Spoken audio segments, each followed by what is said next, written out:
Welcome to episode 2. This is going to be truly phenomenal. This is going to be a YouTube first about going into depth about UFO technology, alien technology.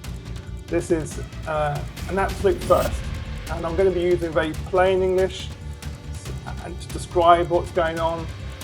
You don't need a physics degree to understand how all this is working. But before we jump onto the technology, let's just recap what we learned in episode 1.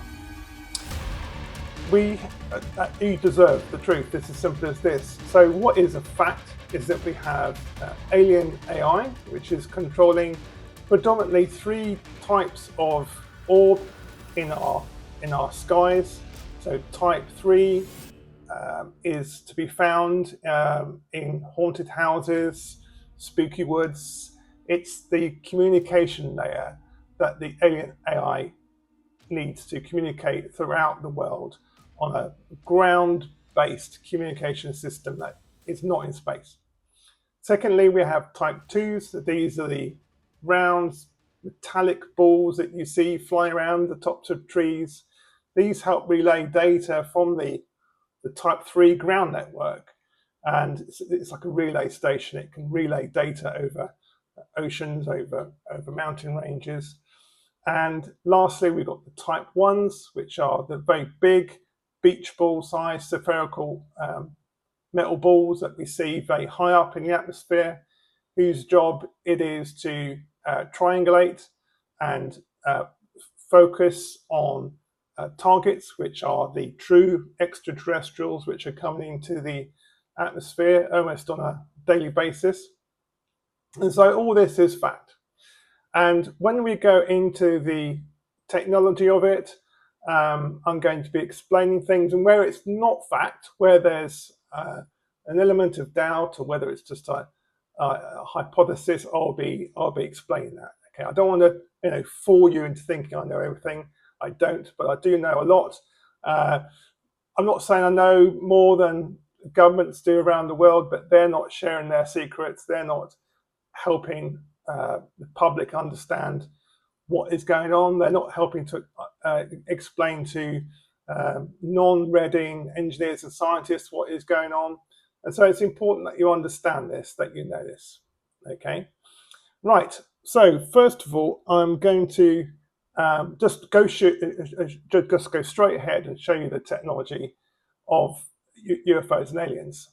Now, this is a big subject, and I'm going to break down the technology into 2 groups. So one group is, you can think of them as genuine extraterrestrials. These are people, well, not people, but these are aliens that have come from another place, not Earth, and predominantly they come from a parallel universe. There may be more than one parallel universe, but they definitely come from a parallel universe, and of course I can prove this. I've got evidence for this as well. Then most of the UFOs that people see are actually the type 2 orbs. They're able to mimic a lot of different shapes and sizes and textures, and these are the UFOs that you will see most likely in above your head in your skies. And this is the terrestrial or ultra-terrestrial alien civilization that has created or certainly maintains this terrestrial AI network composed of these balls, but it's the ultra-terrestrials that maintain them and control them. And so there's a long argument to be had whether these ultra-terrestrials are really aliens who have landed here millions of years ago, or if they are just another thing that's evolved on Earth. But then there's no way that you can really account to how far ahead they are in technology terms. It's difficult to imagine how anything which developed on this planet could have become so technologically advanced. But that's a conversation for another episode. Okay, so of the extraterrestrial technology and the terrestrial technology, there's 2 different types of physics going on. So the extraterrestrials are coming from a parallel universe, and they're using portals to get here. So they come from another universe with its own set of physics, and they come here through portals. Okay, they can make their portals and they can fly through them or develop them, whilst the terrestrial-based AI, the ultra-terrestrial-based AI, is using the fifth dimension to give its effects and to generate what we see. And again, I can prove this as well. So, hanging tight, grab a coffee, get your favorite drink, next plunge straight in. So here I'm going to show you a video. This is an extraterrestrial spacecraft. It is taken off from a field in Germany, and it is moving steadily away from the camera. Okay, it is going up and away from the camera. And in a minute, you're going to see it fly off to the right and down and open up its own portal. So I'll play it again. Well, I'll just go through it step by step. So it's getting further from the camera, and then it suddenly accelerates. And I'll just play it from here. Accelerates, and it makes its own portal. And as you can see here, if I just go step by step through the actual portal process, if you see, you can actually see it like shining a light or a beam of energy in the direction it's traveling in order to open up this portal. Okay, so step by step, and then it goes back to its parallel universe. Okay, next, play another one. Let's go for another one. So this is actually the same spacecraft that we saw just a few seconds ago. This is the spacecraft on a field in Germany. This is actually filmed by the German farmer who owns this field. He had a cause for concern with how his animals were reacting, and so he went there with his young kid and his video camera. And this was taken 13 to 14 years ago. So this is no AI. You could argue it's CGI, but I can sort of show you examples where the CGI is not used in this. Now, if you look at the bottom of this, now for a long time when I looked at this video, I thought these little bits underneath the spacecraft were like kind of floppy, flappy legs, but actually they're sort of concave alcoves. I don't know if that makes sense. Concave bits that sort of go into the body of the UFO a little bit. So we're going to watch this take off, and we're going to see some physics in action here. So I'll just play it straight off. Now listen to the sound.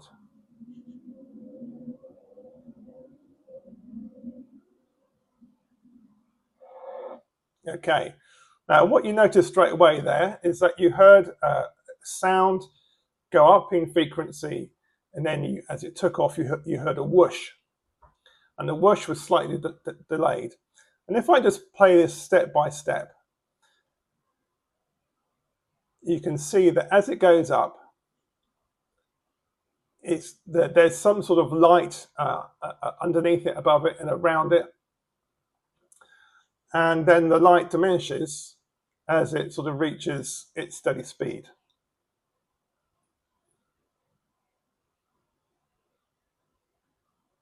You can even see the legs that it used to sort of sit on the ground. Now you might be thinking, okay, this is not real. Well, I think it probably is real. I'm pretty sure it's real. There's one tiny aspect that won't appear in. This is a long video, by the way. The farmer took a long video, but there was one tiny aspect that I have questions about in another section of the film. But generally, this seems very authentic to me.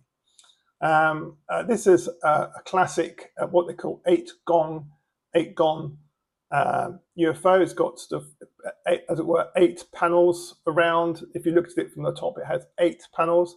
And this is why it's called an 8-gon. Seen all over the world, quite common, but not as common as our sort of homegrown alien AI network, which we'll show in a minute.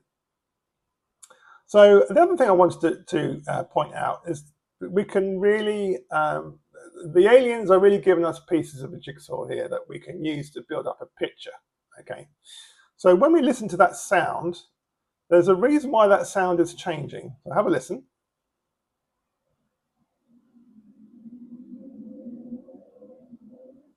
Okay, so that sound is going up in pitch, in frequency. Now, the actual sound is coming from the UFO, but the sound itself isn't changing pitch. What's actually happening is that there's a bubble of faster time being generated in and around the UFO. So time is accelerating, and this is giving the impression to the farmer with this video camera. It's giving the impression to him that the pitch is going up, but the pitch is just going up because the speed of time is increasing on this UFO. And as it sort of takes off,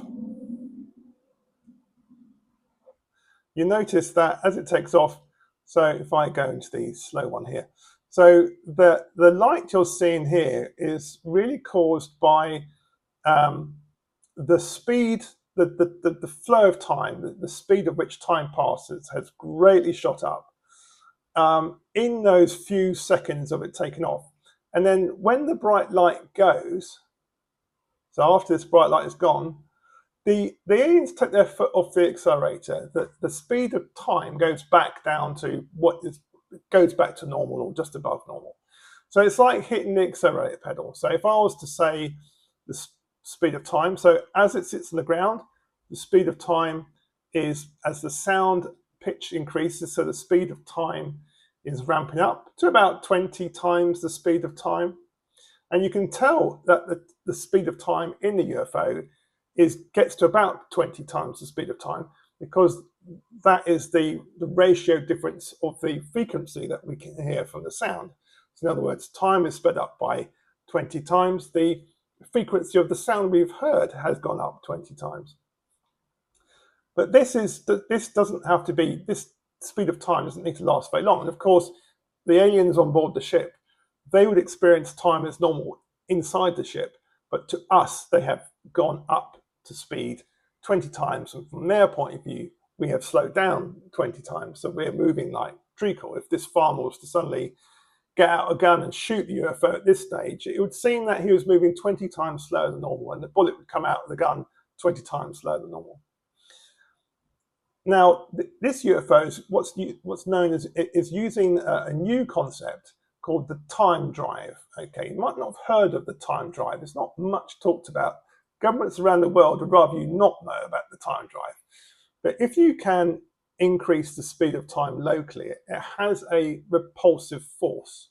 Now, if you put into ChatGPT, about time drive, it doesn't have enough information about it because there's not enough information about it on the internet to which it can gather data. It's often thought that gravity would pull something down towards the Earth, or gravity would pull a star into a black hole. But it's actually the flow of time. So an object, an apple, say just above the Earth, actually really wants to live life in a slower time zone. It kind of wants to sit on the bench and retire from time. And so if you let go of the apple, it wants to go to an area of slower time, which in real terms is the center of the Earth, or the center of any celestial body. It wants to go to the slowest amount of time. So you have in your classical sort of space-time, membrane, as it were, like a rubber membrane. If you put something heavy into it, things can go in orbit into it, things can fall down a gravitational well, but that's not quite the right way to think about it. Things just want to go to the lowest speed of time. They want to sit on the bench of retirement. They want to live life as slowly as possible. Okay, so things are drawn into the gravity well. But if you have a focus of faster time, then that actually acts as a repulsive force. Okay, so you've got this UFO as it speeds up time. So you've got repulsive force pushing in all directions, up and down. But material science that they found in these UFOs can explain that at this stage, when it's ramping up its time engine, but it hasn't actually taken off yet, there is actually a kind of a dielectric built into the bottom of this UFO, which is activated by some mechanism, maybe a current flowing through it, we're not quite sure. So this mechanism means that there's actually greater force going out the top of the UFO than down, which means actually the UFO is being pressed down during this phase. And at the point the aliens want to actually take off, they kind of release the handbrake. They turn off this electric current in this dielectric. They basically stop the dielectric from absorbing the faster time, and then the force comes out the bottom equally as well as the top. Now, all things considered, the UFO would just still sit there. So there's another mechanism by which maybe some of the repulsive force coming out the top is reduced by maybe having a little bit of dielectric at the top of the UFO. So suddenly you've got more repulsive force going down than you have going up. You have it so it's greater than the force of gravity, that therefore your spaceship takes off. But you don't actually want to go really fast. There's nothing really magical about these spacecraft. They still experience air drag. They would still burn up if they went too fast in the air. So they only accelerate fast just for a fraction of a second, maybe 1 second. And after it's got up to speed, so after it's taken off, this bit here is like maximum acceleration. So this is when you're 20 times faster than time. The engine is on, you've released the handbrake, you've basically enabled or disabled the positive time dielectric just momentarily, so you've got that instant acceleration. And then your foot goes off the accelerator, you can wind down the time drive back down to 1 or 1.5 times the speed of time. And then this will just basically coast up, it will just keep going up, taking account of any air drag at all. Now this flash of light, this is really an effect of ionization. At this point where it's bright, you've got the full repulsive force is coming out top and bottom and the sides of the UFO, but obviously slightly more down than up because you want the UFO to take off. And this huge distortion of space-time is ionized in the air. You've kind of got this sort of flash of acceleration. You've got this flash of time difference, and this is enough to sort of ionize the air, excite the particles. And there's a slight delay. There is a very slight delay between applying taking off the handbrake, and then you start to get light, because for air to glow, it needs to be ionized first. You need to put the electrons into a higher electron energy state around the atoms. They only emit light when they fall back. Okay, there's a fraction of a second difference between putting the energy into the atom and then it releasing it and giving you light. And the fact it's white kind of just shows that it's emitting energy on a wide energy spectrum, a wide range of colors of lights would all mix together to produce white. So that's when it takes off. Okay, right, so we move on to the next one. I hope that's clear. Do put in the comments if it's not, because I can go over it maybe in a bit more of a simple way. Let's move on to the next one. Okay, now this is a video that's not playing. Actually, it is playing. I'll just pause this. So this is the famous I've got it, a TR3B. I might have that wrong, but it's a TR13 black manta. It's a name we've given this type of UFO. Again, it's extraterrestrial. It's not homegrown. This is extraterrestrial. This has aliens on board, and this is going to demonstrate the spacecraft making its own portal. So it's not projected it in front of it and then fly into it. This one can actually put itself into its own portal and then disappear. Okay, this was filmed, I think it was 1991, might be wrong with that. Again, if I've got that wrong, put in the comments, I'll give you the date. This was like 1991. This was filmed over Sheffield. Obviously, lots of people saw it.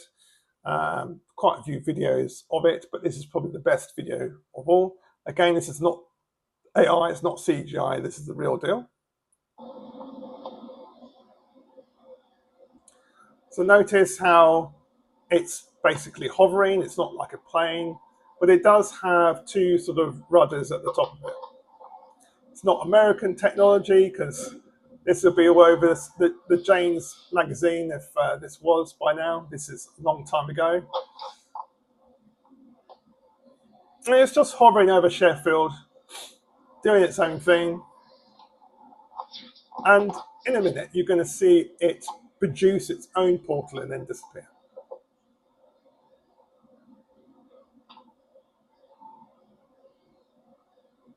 That's generating its own portal, and then in a minute, it'll just disappear. You actually hear the cameraman saying, "Jesus Christ." I think I'd have maybe stronger words if I saw that. Right, let's go and have a look at the next one. Okay, so this is the same sort of thing. It's a terrestrial UFO. Now, for reasons I'll go into a little bit later in this video, the homegrown AI network with its fantastic mimic technology can actually mimic an extraterrestrial spacecraft. So I'm not saying this is an extraterrestrial spacecraft, but it certainly looks like one to me. So because these things come from a parallel universe, they can have different physics to us, but they are still solid bits of metal. They can't morph, they can't change shape. If you hit them with a missile, they will blow up and get destroyed. It's a beautiful, beautiful spacecraft, this one.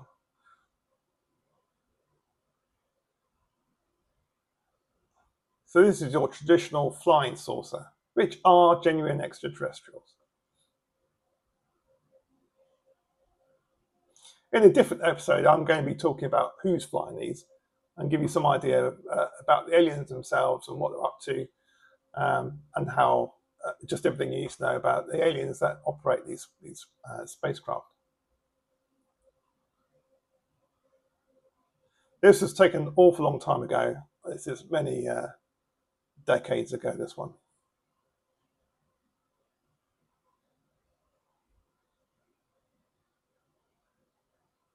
There's no particular reason why they have to rotate. It could be that everyone wants to have a good view of the surrounding area. There's no functional reason why they need to rotate, but they all seem to rotate. Right, next one. Now this is the material. This is the material allegedly found from the bottom side of spacecraft that crashed in 1947. Not known for a fact whether it was Roswell. There was at least 3 spacecraft that crashed in 1947 in America. And so this one is a bit from the bottom of those spacecraft. Now, this is material that to this day cannot be made on Earth. There's no one that makes this, okay? So the fact we have it is, I suppose, an element of proof that aliens exist, because if this is clearly engineered, this is, I'll just read what you've got here. So alleged extraterrestrial metal from the bottom of a wedge-shaped craft in the late 1940s, made from 29 alternating layers, 1 to 4 microns dark bismuth, and 100 to 200 microns of silver magnesium silver alloy. Each of the 6 pieces received from the US Army source were formed with a curvature that tapers. So this bit here, where it gets thinner and thinner, could be quite key to how it works, could be some sort of focusing thing. But I'll tell you a little bit about bismuth and silver magnesium zinc alloy. So bismuth is the heaviest stable element in our universe. It's the heaviest stable element, and it is supremely good at blocking out magnetic fields. Okay, it's what's known as a sort of a magnetic dielectric, or no, I might have got that wrong, but basically it stops magnetic fields from penetrating it. So it's a good, good blocker for magnetic fields. And the silver magnesium zinc alloy is a fantastic electrical dielectric.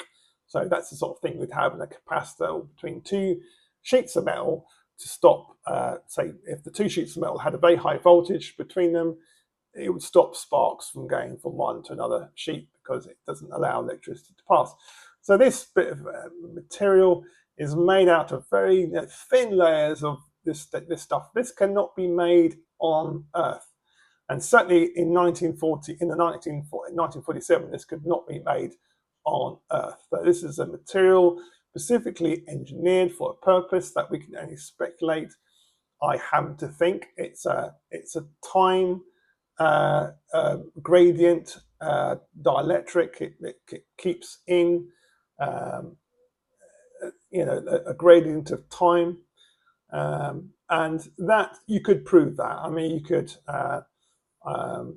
put it close to a gravitational source, like a big heavy metal ball suspended from a high ceiling, and have two heavy metal balls which are gravitationally slightly attracted to each other. You can measure this using laser interferometry and stuff like that. And basically you put a slice of this stuff in between the two and see if the metal balls just go slightly further apart. And are you kind of blocking the gravity, but more to the point, are you blocking the time gradient that exists between the two microscopically small gravitational wells where the balls hang? So we go on to the next one. Oh, yeah, I'll just play the video. It's me just zooming in and zooming out. Just some of the cross section here. Again, very difficult to engineer. These atoms of bismuth and zinc have been, layered on atom by atom. It's like a form of 3D printing, but something that we didn't have. We don't have that capability now. We certainly didn't have it in 1947. Now we move on to the technology made by our friendly ultra-terrestrial aliens. Okay, these aliens that live underground, maybe under the sea. They keep themselves to themselves, but they definitely live here. They're definitely biological creatures. And they've produced this fantastic technology, as I said at the start of the video, that comprises of these sort of type 1, type 2, and type 3 orbs. And these orbs are capable of the most amazing mimicry. Okay, they not like ridiculously creative, but they can copy things that they've seen in the past. They usually copy something relatively recently. So it's what we are used to seeing in the sky. So we're used to seeing orbs. We're used to seeing they'd copy actual extraterrestrial spacecraft, but it's just them mimicking those. Back in the day of the Roman times, they'd mimic flying chariots, and back in the day of the 18th century, they'd copy trains and air blimps and stuff like that. So they mimic what is kind of fashionable at the time, but they can also go completely off plan and make something that only a fifth dimensional protrusion into our reality can actually do. And I'm going to go into much more detail, but let's watch this amazing video. So this is a type 2 orb, and it's mimicking, I suppose, a bunch of balloons. But it's not doing a very good job, because if you look carefully, these aren't balloons. Look how the shape is changing. They're not balloons, okay? But it could be trying to mimic a big bunch of balloons.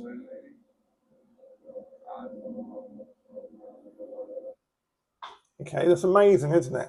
Now, a lot of people think these are balloons, but again, there is something uncanny about it. I mean, it's just the way that they move. This is a fifth dimensional object protruding to our reality. So again, if I was to take it from a three-dimensional object protruding to a sheet of paper, if I was putting, say, a ball, a spherical ball through a two-dimensional plane, you'd see it start off as a point, expand to a circle, and then go back to a point again. when looking at the fifth dimension and moving into our 3D space, then the best way to think about it is it's like a shadow of a fifth dimensional object coming into, it's like a shadow of that object into our three-dimensional space. Like a three-dimensional shadow is the shadow of a fifth dimensional object. Now you might be wondering, well, what's happened to the fourth dimension? Well, this could be a fourth dimensional object, but actually fifth dimension objects can do things that you can't do in the fourth dimension. Like you can have temporal anomalies in the fifth dimension, so you can speed up and slow down time. You can also crack an object and heal it back in a sense, going forwards and backwards in time. You can't do that in the fourth dimension. The fourth dimension is sort of spatial only. Think of the fifth dimension as being fourth dimensional plus time movement, or time like a time lever, where you can go forwards or backwards in time and you can adjust the speed of time. So these are fifth dimensional objects because of the objects I'll get onto in a minute.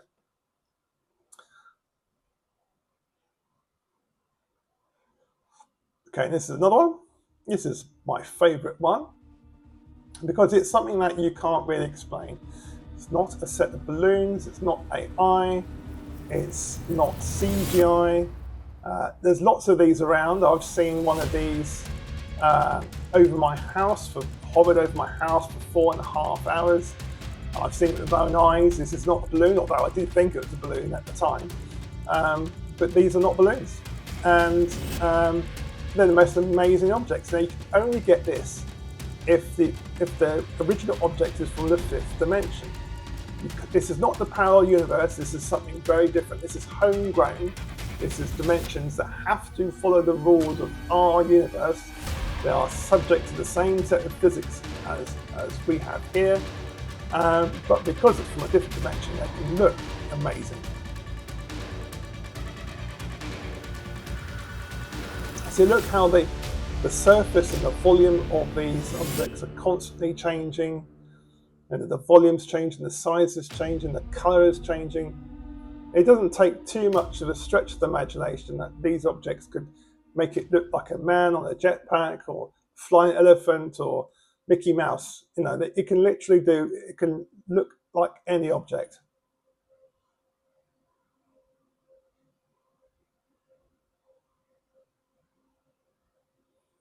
So the actual alien AI is producing this.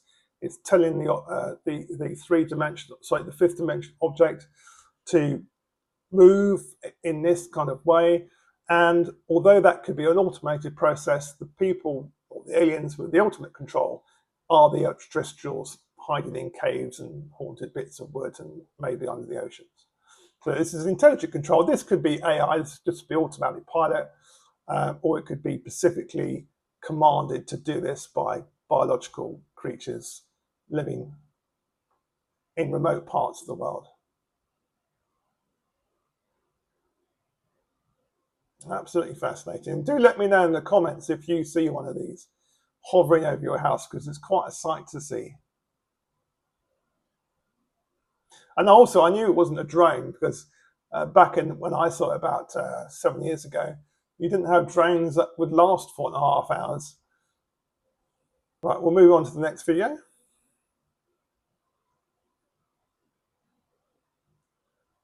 Okay, now you might be wondering, what do these objects, what do they feel like? Okay, you can see it. It's constantly mimicking, undulating, changing. Is it, could I put my hand through it? Could I walk through it? Is it hard? Is it soft?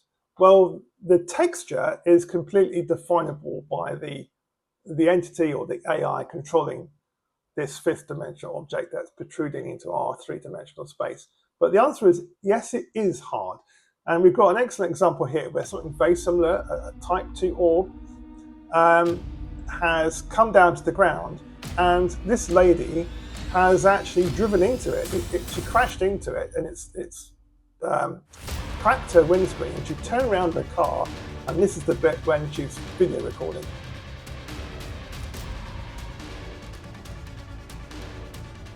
So again, this is changing shape. This is one of those objects on ground level. It's hard enough to break break the windscreen. Now I've increased the exposure of this video so you can see it was very dark. But what I've done is increase the exposure of the video. You can see it. So if you look at it very carefully, you can see it's kind of changing shape. It looks a bit like a sort of a deflated helium balloon, but believe me, helium balloons don't change shape and volume and color like this. What you're seeing here is a fifth dimensional object in our reality. Now this is a type 2 in its what I call its lazy state. This is the most common look of a type 2. It's not trying to mimic anything other than a silver ball. It's just flying around. This was caught in Mexico, and it's just caught by a camera. And it's just fly around. And this is, again, it doesn't need to look like a round ball, but it is. And now this video is being verified by 2 different sets of video specialists. Ironically, I've not heard, although they're 2 different institutions, one in Italy and one in Guatemala, I've not heard of them before, so I don't know how much it reassures me. But again, when people look at this video, it is considered genuine. The reflections of the ball are exactly what you'd expect. So again, this is a 5th dimensional, not from a parallel universe. This is a 5th dimensional object into our time. And it does look weird. When you look at the science, it would look weird. And so this is where people think, oh, that's AI, that's CGI. You're right to think that, because it actually would look very strange if you just had a ball which can just appear from nowhere. Then yeah, you've got yourself a very strange looking thing here. All right, before we move on to the next video, I just want to go through bullet point by bullet point what we're talking about here, okay? So the characteristics of objects that just appear either visually, infrared, or radar are the objects from the 5th dimension. Okay, so they just appear. They could appear in front of you. They could appear right now in your room or your office. Could just appear out of thin air. Okay, these are coming from the 5th dimension.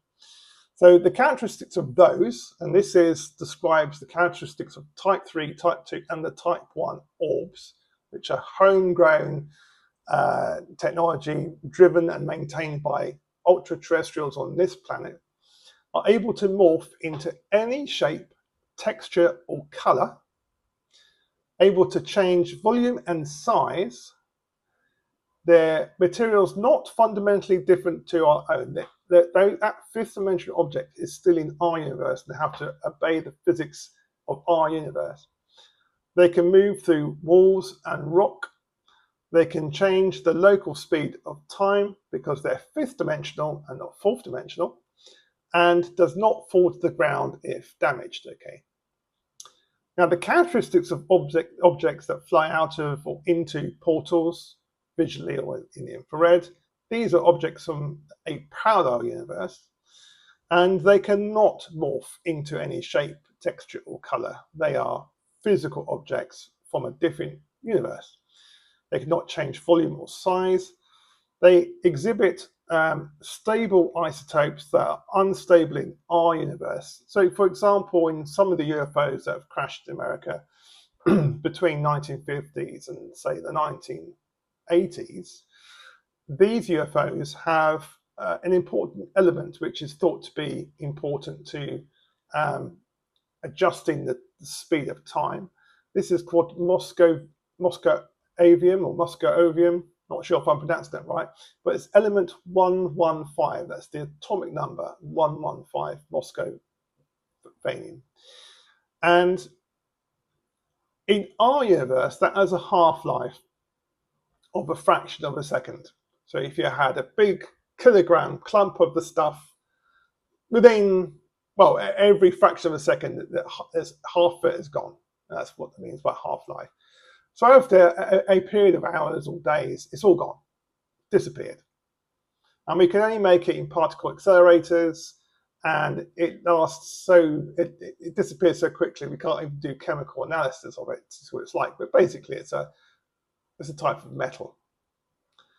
But the moscovinium that we found in these crashed UFOs is completely stable. The element 115 from these crashed UFOs is completely stable. It's not radioactive at all. And that's really only possible if that element has come from a different universe where different rules of physics apply. Okay, there could be other quirky things like electron weights are different, a slightly different amount, or has a slightly different charge. So this is evidence that these extraterrestrial spacecraft are actually from a parallel universe. Those UFOs can't fly through rocks or wall; they would just smash. They can change the local speed, they can change the speed of time around them, as we discussed earlier. If they're shot at, they are damaged and they will fall to the ground, which is why extraterrestrial spacecraft crash on a fairly frequent basis, unlike our homegrown ultra-terrestrial AI, which is from the fifth dimension, and they don't fall to the ground if damaged. And these objects from a parallel universe only have one propulsion method, which is the time drive. I actually forgot one of the bullet points in the characteristics of objects that just appear, which is they have two forms of propulsion. So they can use a time drive to physically move them around. That's how these orbs can sort of go back and forth and move around. They're just adjusting their time, the speed of time, and how that leaks out of their body slightly differently, like the parallel universe UFOs. But they also have what's known as dimensional steerage. So again, if I use a pen and a sheet of paper, so this is a three-dimensional object going into a two-dimensional plane.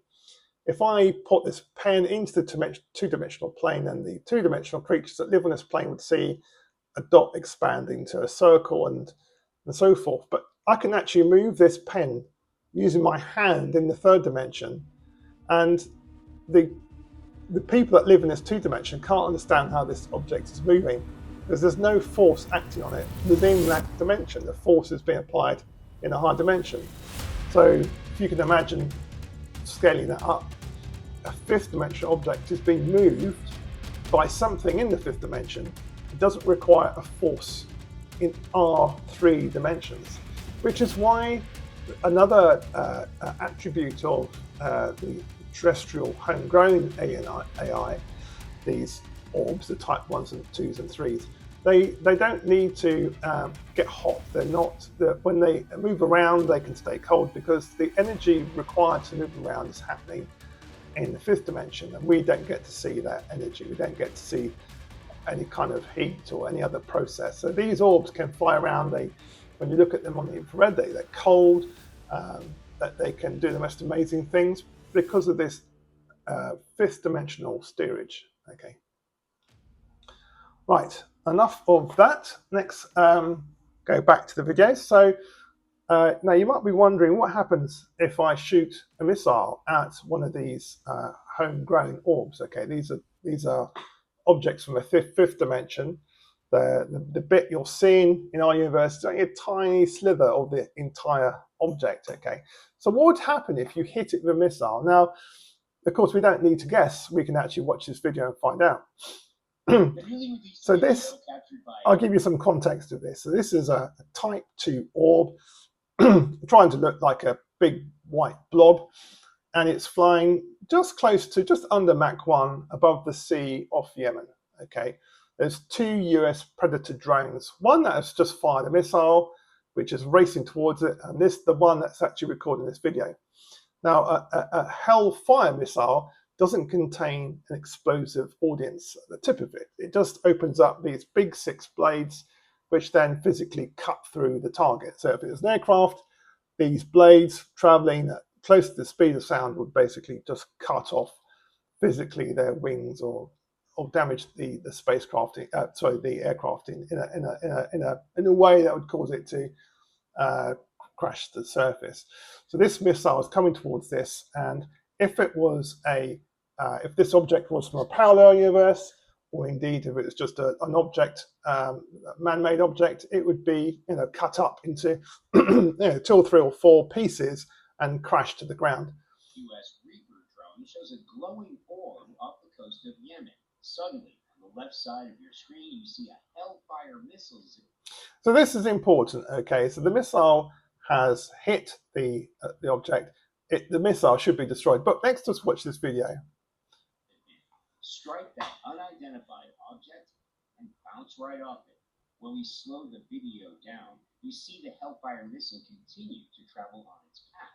That trajectory becoming clearer from this zoomed out angle. Not shown is a second Reaper drone that launched the missile.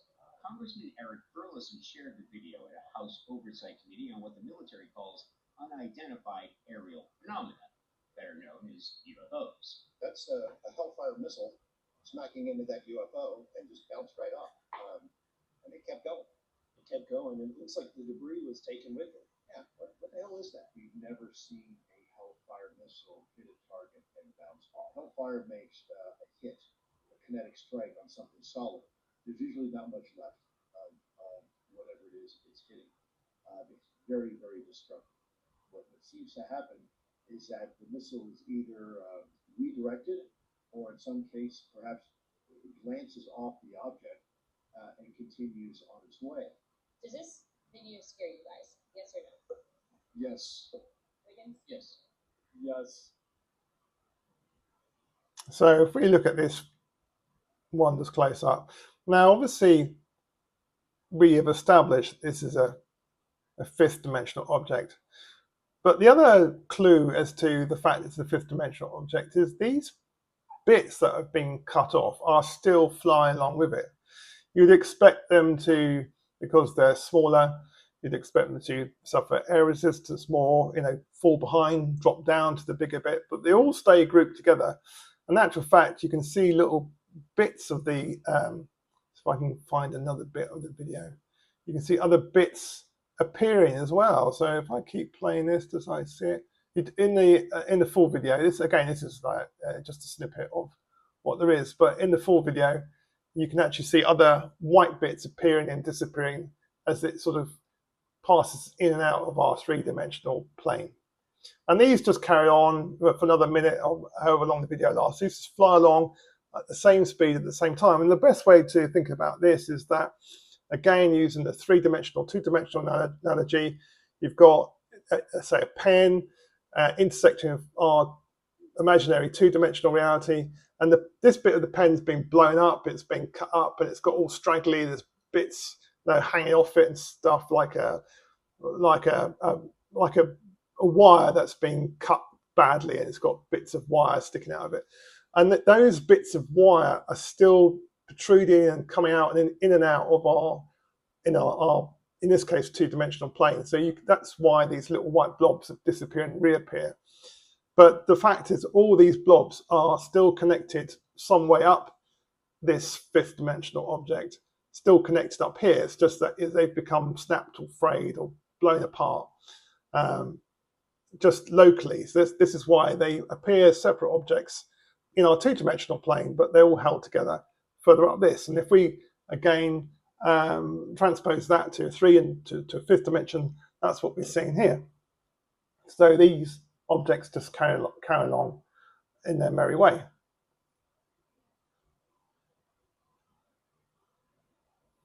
Absolutely fascinating. Right, these are 4 type 2 orbs. They're connected, they're relaying data, and in a minute you'll see them fly off. They can fly quite fast using the time drive, or indeed the 5th dimensional steerage. They can move off. You can see them all flying off, converging to a distance there. Now, I had no audio for that because there's more swear words than was anything instructive, but next to say that the lady holding the camera was very excited to see that over her house. That's what a plane looks like. Okay. This And is then another there's orb something next to the plane. that's actually flying I don't know parallel what it is. to a plane. It's a Okay. Type 2 Now orb. here's a shooting star, I think. But you catch my drift? That's out in front of the plane. And I don't know what it is. It's like the plane's following it. Not a satellite. They're all over the place. Can't see them with the naked eye. No idea what they are. But they're freaking. See that one that's turned? It's turned. They're not bats. Fantastic, isn't it? If I just go back to that thing, when he said something about a shooting star, it wasn't actually a shooting star. Let's just see if I can find it again. Plane looks like. Okay. And there's something next to the plane. I don't know what it is. Okay. There goes a shooting star. Right, so that wasn't a shooting star. That is actually another orb, another Type 2 orb. Okay. Just flying. Okay. I don't know what it is. It's just coming down there. There You goes see a it. shooting star, I think. He was filming this in infrared. He claimed that he couldn't see them visually. So again, this gives you some idea about one of the characteristics of these Type 1, 2, and 3 orbs is they can hide very easily visually, but they can't do such a good job hiding in infrared, which is why in haunted houses where they live, you can see them in the infrared as black balls. Again, not emitting any heat because the steerage has been done outside our dimension, but they're there. You can see them. All right, next video. Okay, so now we're going to just show another Type 2 orb flying around. Again, silver metallic looking sphere. That's just what it's chosen to do. It could be the least energy state. In other words, that's the default of what they look like. It seems to take general maybe effort on the behalf of the AI or the ultra-terrestrials to make it anything other than a silver ball. In other words, the processor has to do something else other than just a round metal ball.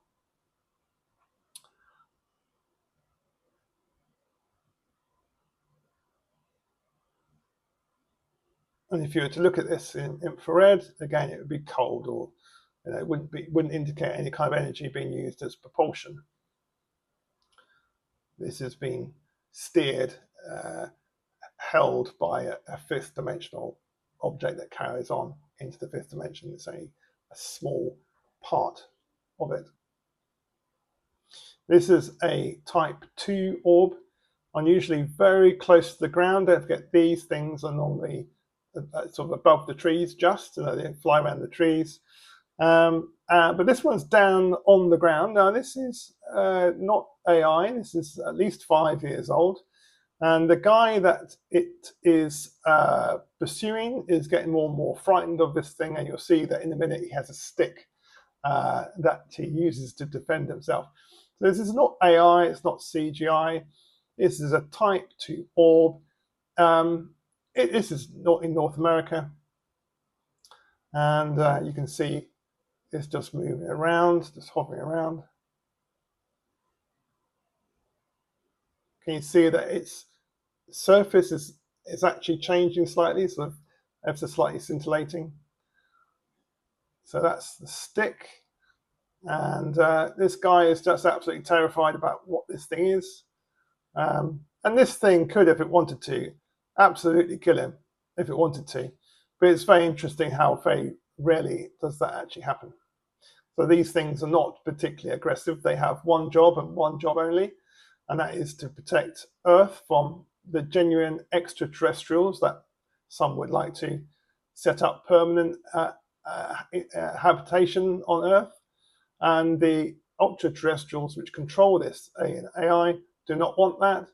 But they also will deal with any threat, any local threat to the defense network themselves. So if you went about successfully destroying either the ultra-terrestrials or their AI defense network, they would consider you probably as a threat, and they would dispatch you as with the same vigor as they'll dispatch an extraterrestrial. So this is a type 2 orb, maybe more than one, but it is doing its best to look like a metal cylinder. Even then, it doesn't do a great job because in a minute it looks like a flying metallic rectangular cross-section, but at the moment it's got a circular cylindrical cross-section, and this is a type 2 orb mimicking what I would think it's trying to mimic, which is a set of balloons or maybe the fuselage of an aircraft. But again, you do wonder what it's seen flying around in order to try to mimic this. It obviously thinks it's trying to look like something else. So you notice now it doesn't really look like a circular cylinder, it's more like a rectangle cross-section. It looks metallic. But yes, it's a type 2 orb just flying around, again, not having to exert any energy. The energy is contained in the 5th dimension. Now then, this is where it gets very interesting if you haven't been interested already. So this, I suspect, is a type 3 orb. This is the thing that the metallic orb that lives in haunted houses. They're everywhere. If you think about how many are needed to cover the Earth to form a practical, reliable communication network, you would have hundreds of these just in the UK alone, so hundreds of haunted houses or haunted woods. But they can mimic anything. So they typically would mimic ghosts or shadows or your pet dog, your deceased aunt. But in this case, it's actually mimicking a young girl. Now, young girls aren't in the habit of walking through steel bars. This is the same girl walks through the steel bars of 2 separate cemeteries. And if we watch the video, we can see how the orb is mimicking a girl as best it can, and it's proving itself. It can move through a metal bar.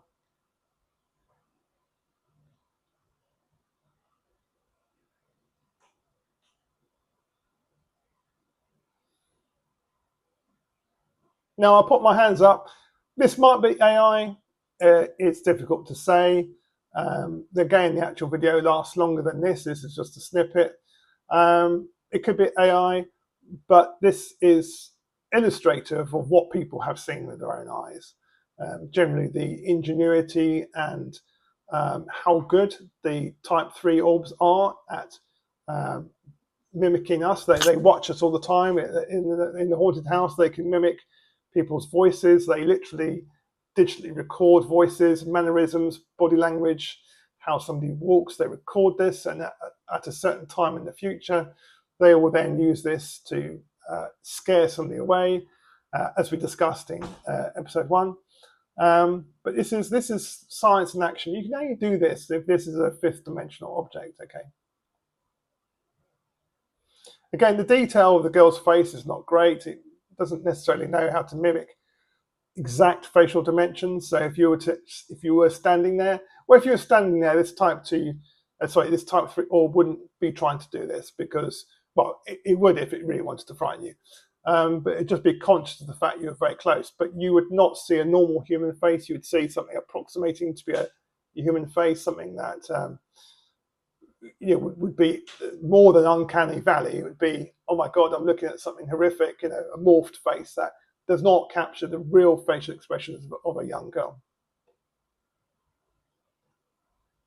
Now this one here, you can see that this bloke just appears out of nowhere. Just appears out of nowhere and he runs off. Now then, I'm going to be honest with you on this one. This could be AI, or it could be an odd illusion. It could be the camera just somehow hasn't picked him up walking across the street. It looks like he certainly came from that direction. Maybe there's a glitch in the camera and it didn't notice him being dropped off by a car. But again, if you watch it, it doesn't seem to be like that. Again, it could be AI. It's unlikely to be CGI. This is quite a new video. This is less than 6 months old, so it's certainly within the AI, the possibility of it.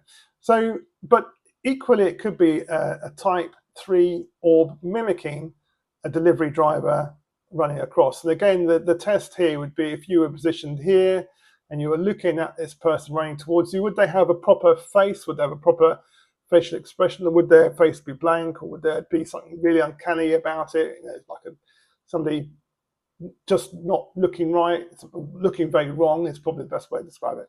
And again, what is this type 2 orb trying to achieve? It doesn't need to wear a disguise to go where this guy is going. It can just go in there. It's invisible visually, so it's a bit hard to believe why it would do this, but again, it's well within its physical capability to do so.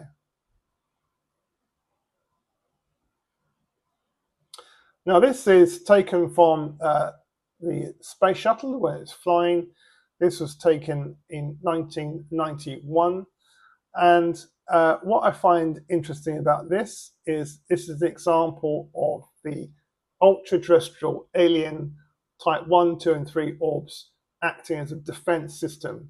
This is obviously taken from space. And this little glowing light here, this is an extraterrestrial spacecraft. It seems to have just appeared in that frame, but it also, the frame just seems to glitch a little bit, so I'm not sure. But it appears there. This is an extraterrestrial object, and it's presumably wanting to get down to Earth, or it's testing the Earth's defensive system. And in a minute, we'll see a type 1 orb fly up, or it might even be a type 2, fly up to intercept it. But of course, it doesn't wait to be destroyed. It flies off very fast using its time drive. And we're going to see all that, check out in a minute. You'll also see a type 2 fire and energy beam that sort of flashes past, and I'll highlight that as well.